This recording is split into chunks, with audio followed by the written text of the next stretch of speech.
déjà à l'équipe de la CCM de m'avoir réinvitée parce que c'est ma deuxième intervention en matinée DA. Et merci à tous d'être venus aussi nombreux ce matin pour m'écouter. C'est une petite présentation qui va durer une 10 minutes, donc voilà, ça va être rapide. Moi, donc, je fais de la scénarisation pédagogique avec une spécialité vidéo et podcast qui m'amène à faire en général la gestion de production de ces supports-là. Donc, pour vous dire en quelques mots, mes clients principalement, c'est des gens qui veulent utiliser la vidéo ou le podcast soit pour développer une activité de formation ou l'alimenter, l'enrichir, soit aussi pour utiliser un ton un petit peu plus donc, pédagogique, informatif, je pourrais dire, un autre mot, un synonyme, dans le cadre d'actions de communication, notamment au lieu de faire que des messages publicitaires, par exemple. Donc voilà, si je pouvais résumer un peu mon activité du moment, c'est pas mal ça. Je ne vais pas aller plus loin, je vais partir directement sur ma présentation. Vous allez aussi mieux comprendre ma réalité terrain avec ce que je vais vous dire. Pour commencer, je voudrais vous raconter une petite expérience que j'ai faite il y a quelques semaines. J'ai tapé sur Google comment créer un podcast et j'ai été jusqu'à la 4e page de résultats Google, c'est-à-dire là où personne ne va strictement jamais. Donc j'ai avalé énormément de résultats. Et pourquoi est-ce que j'ai été obligée d'aller jusqu'à la 4e page?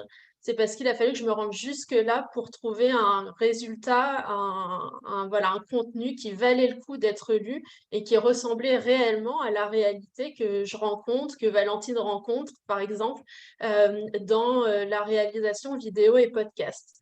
Donc, alors pourquoi est-ce que, pour vous donner quelques petites explications de pourquoi il fallait aller jusque là-bas, c'est d'abord que la Chambre de commerce l'a dit dans le titre de l'événement d'aujourd'hui, ce sont des supports qui sont en vogue et donc qui font l'objet aujourd'hui de beaucoup de boosts de la part d'entreprises qui peuvent se le permettre. Donc, il y a une majorité de résultats qui sont des résultats sponsorisés et principalement par des plateformes de diffusion, donc Spotify, Apple Podcast, etc. Quand on lit ces contenus-là sur comment créer un podcast ou une vidéo, eux, ils vous disent que la réussite de votre production, c'est dû au fait à sa diffusion. Voilà, donc voilà. Ensuite, l'autre partie des résultats, ce sont des articles de blog notamment qui sont faits par des personnes avec des profils très techniques, notamment des vidéastes et des monteurs. Eux, ils vous apprennent que la réussite de votre vidéo, c'est lié à la qualité de votre caméra, à la qualité de votre micro et à la musique que vous allez mettre pour habiller tout ça. Et puis, les troisième type de résultats, ce sont ceux qui sont les articles qui sont faits par des gens du marketing et de la communication, qui reste un domaine qui est très gros producteur de vidéos et de podcasts. Et eux, en général, ça m'a fait presque un peu rire parce qu'ils vous disent que la réussite de votre podcast est liée au logo que vous allez lui faire et aux vignettes pour chacun de vos épisodes. Et cette histoire de vignettes, elle est absolument partout. Je trouve ça très marrant de voir ce détail à ce point développé dans les contenus. Bon, bref, tout ça fait que j'arrive à la page 4 et puis surtout, ce que je veux vous dire, c'est que tous les résultats qu'il y a eu avant et que je viens de décrire, tout ce qu'ils vous promettent, j'ai pas envie de dire que c'est faux, mais c'est partiellement faux, puis vous allez comprendre au fil de ma présentation pourquoi. Et le problème, c'est que comme personne ne se rend à la page 4, eh bien aujourd'hui, il y a énormément de gens qui veulent produire de la vidéo ou du podcast qui le font par la mauvaise porte. Et donc, moi, j'observe beaucoup de... Je sais pas, Vincent, si tu pouvais te mettre en mute. Euh, voilà, juste. Et donc, qui rentrent par la mauvaise porte dans le processus de production et qui donc perdent beaucoup d'argent et de temps. Moi, c'est la majorité de mes clients qui viennent me voir, c'est comme ça, ils ont déjà testé par rapport à ce qu'ils ont appris et ça marche pas. Ils viennent me voir en disant, mais pourtant, j'ai acheté, ils ont tous un bon micro, ils ont tous une caméra, ça je peux vous le promettre, mais ça marche pas. Ah bah pourquoi ça marche pas? Je vais vous donner une explication là, parce que voilà, comme j'avais très peu de temps, je me suis dit, qu'est-ce que je veux que vous reteniez pour vous protéger un petit peu de tous ces contenus et puis avoir une meilleure analyse de vos besoins en termes de vidéos et de podcasts. Alors, il y a deux choses qui sont ressorties et je vais commencer par vous partager donc mon écran. Est-ce que c'est correct? Vous voyez bien mon partage d'écran? Parfait. La première des choses que je veux que vous reteniez, c'est que il faut remettre la vidéo et le balado à leur place. Ce sont des supports et ce ne sont pas des finalités. Il faut comprendre que ces deux supports font partie d'un écosystème qui est plus large et il faut toujours remettre ces supports-là dans votre écosystème. Alors, ça suppose pour vous notamment de définir, au lieu de vous dire je veux faire de la vidéo, posez-vous la question de pourquoi vous voulez le faire. Si on regarde ça sur un angle, sous un angle plutôt d'affaires, moi, dans mes clients, je distingue à peu près ces trois grosses catégories que vous voyez à l'écran, mais il peut y en avoir d'autres, hein, il y a pas de, voilà, c'est pas gravé dans le marbre. La première, c'est d'utiliser ces supports-là comme un levier de développement d'affaires, et notamment dans des stratégies de conversion de leads. Il y a plusieurs mois de ça maintenant, je parlais notamment à une coach qui utilise depuis plusieurs années le podcast et des petites capsules vidéo pour faire un peu dans sa communication, etc.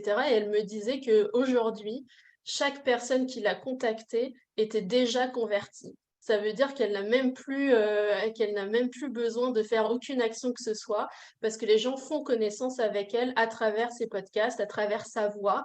Et donc, aujourd'hui, tous les leads qu'elle a sont déjà triés. En fait, ça fait pour elle le tri dans le tunnel de conversion et ces leads sont déjà convertis quand il la contacte pour la première fois. Ça peut être aussi un outil de visibilité, de crédibilité, je dirais même de positionnement, parce que surtout moi qui ai une spécialité un peu plus pédagogique, ça permet de montrer votre expertise. Moi, par exemple, j'ai une de mes clientes qui m'a contactée l'année dernière, elle avait un objectif 2023, donc elle avait anticipé son besoin de faire en sorte que 50% de son activité soit dédiée à l'inclusion, qui est voilà, une nouvelle branche dans laquelle elle voulait se spécialiser. Et donc, depuis l'année dernière, on travaille sur le développement de son podcast. Et puis, on a sorti seulement 3 podcasts. Donc, comme quoi, c'est pas la peine d'aller dans la production de masse à partir du moment où c'est bien fait pour que ça marche. Puisque elle, dès le premier, donc on a sorti 3 épisodes l'année dernière. Et là, le premier trimestre 2023, c'est fou les opportunités qu'elle a obtenues. Alors, encore une fois, le podcast n'est pas à l'origine de ce succès uniquement.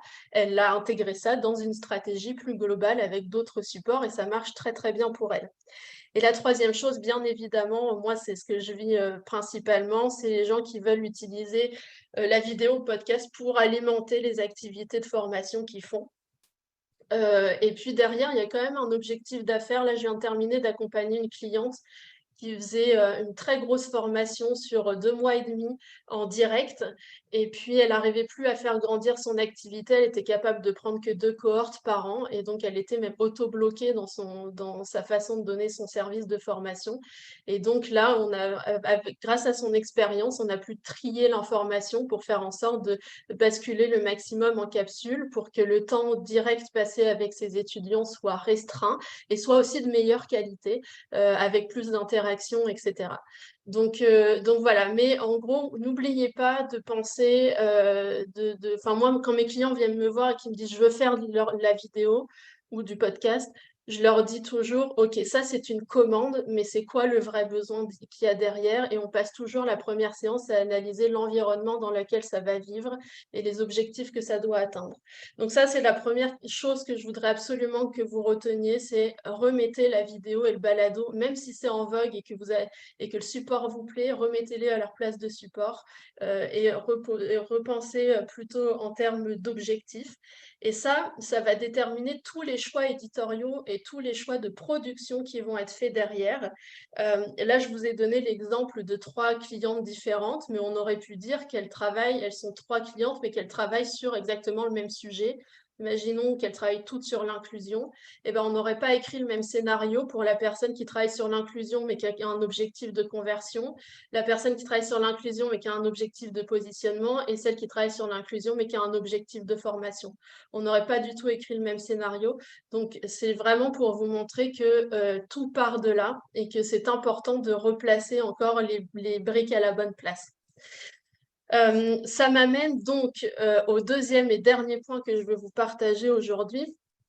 Je vous disais que tout à l'heure que les guides qui sont présents sur Internet mettre en premier plan la diffusion de votre vidéo comme étant facteur de succès, le logo que vous pouvez faire et le fait d'avoir un bon micro ou une bonne caméra. Le problème avec le schéma que je vous ai fait à l'écran, c'est que vous voyez que les étapes qui sont dites par ces fameux guides, ce sont celles du milieu et de la fin du processus de production des supports audiovisuels de façon large. La production audiovisuelle, elle commence toujours par l'étape 1 qui est la pré-production. C'est l'étape la plus importante. On en a dit quelques mots en pensant objectif, etc. Tout ça fait partie de la pré-production. C'est l'étape numéro 1 et c'est celle qui n'est présente dans aucun des guides, ou alors vaguement ils vous disent j'ai une phrase à un moment donné qui m'a fait rigoler, c'est choisissez un sujet qui est un peu large pour pas perdre l'inspiration, mais aussi ciblé pour que vous puissiez vous démarquer des autres. Donc, ça veut strictement rien dire. En général, les gens qui abordent ou qui touchent un peu du doigt de la pré-production dans les guides, ça ne veut strictement rien dire ce qu'on vous partage. Pourtant, c'est absolument essentiel. C'est le moment où on va justement définir l'objectif, comprendre l'environnement, comprendre le contexte dans lequel tout ça, ça va être écouté, par quel public, quels sont en termes d'accessibilité, est-ce que il faut est-ce qu'il a du temps, est-ce qu'il n'a pas du temps, est-ce qu'il a accès à telle ou telle technologie, etc. Et de tout ça, on va pouvoir ensuite tirer des concepts et écrire les scénarios qui vont bien correspondre à tous les objectifs et tous les indicateurs qu'on a mis à jour en amont. Ensuite, le scénario, il faut le voir comme un plan, c'est volontaire. Là que j'ai mis un petit icône qui ressemble un peu à un plan très structuré, etc. Le scénario, c'est ça, c'est un plan qu'il faut regarder et qui va permettre d'identifier qu'est-ce qui va être tourné en caméra, qu'est-ce qui va être enregistré en narration, en voix hors champ, qu'est-ce qui a besoin de motion design, qu'est-ce qui a besoin d'être designé, ce genre de choses-là. Et donc, ça va permettre d'aller directement à l'étape 2 et de faire la commande à ces profils plus techniques et de savoir quelles séquences on doit préparer pour aller en studio vidéo, par exemple. Si je fais une interview, est-ce qu'il faut que je fasse attention à faire une belle introduction ou est-ce que je peux le faire plus tard? Et voilà, ce genre de choses-là. Ou si je veux pas voir ma tête à la caméra, ce qui est assez régulier, je dois le dire. Est-ce que je remplace ça par du design ou par du motion design? Donc, ça va permettre aussi d'évaluer si, au regard du budget, tout ça est cohérent. Ensuite, quand on a fait tout ça, on passe donc à l'étape 3, qui est l'étape de post-production, qui est un mot que certainement vous avez déjà entendu parler chez des réalisateurs de cinéma ou de séries. C'est tout simplement le montage, où là, on va reprendre notre plan, donc notre scénario de l'étape 1. On va prendre nos rushs, donc c'est toute la matière brute qui a été faite en production, et ben on va tout simplement les assembler comme un puzzle, on va mettre les pièces à la bonne place, et ce qui va faire qu'on va avoir le produit fini à la fin, et à ce moment-là, on sera prêt à le diffuser seulement. Donc, vous voyez que c'est important pour moi, enfin, à toutes les occasions possibles, je le remets ce schéma-là parce que comme on a vu que les ressources qui sont disponibles sur Internet font défaut, elles vous font rentrer par la mauvaise porte, qui sont donc celles du milieu et celles de la fin, elles vous font jamais commencer par le début. Et c'est comme ça qu'on a énormément de pertes de temps et d'argent. Et je voudrais vraiment insister dessus, c'est que c'est ça, le titre de la CCM, c'était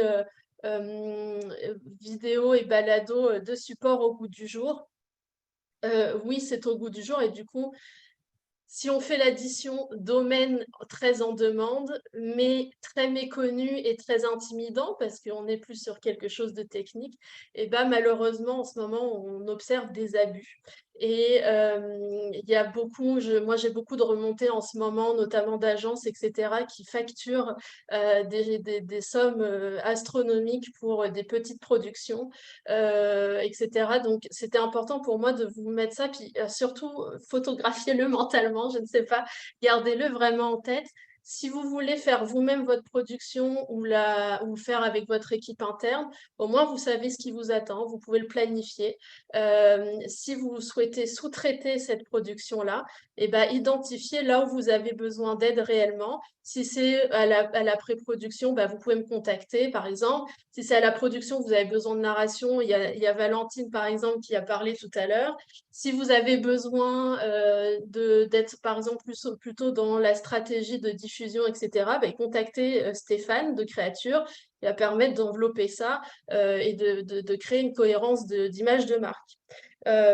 Donc voilà, c'était pas mal ça que je voulais vous transmettre aujourd'hui. Donc si je récapitule, vidéo et balado, oui, c'est en vogue, mais ce sont des supports, ce ne sont pas des finalités. Donc remettez tout ça toujours dans leur contexte.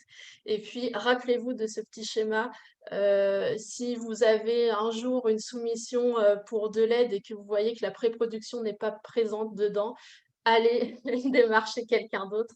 Voilà, au moins vous serez plus capable d'évaluer et de planifier vos actions de production. Moi, j'en ai fini.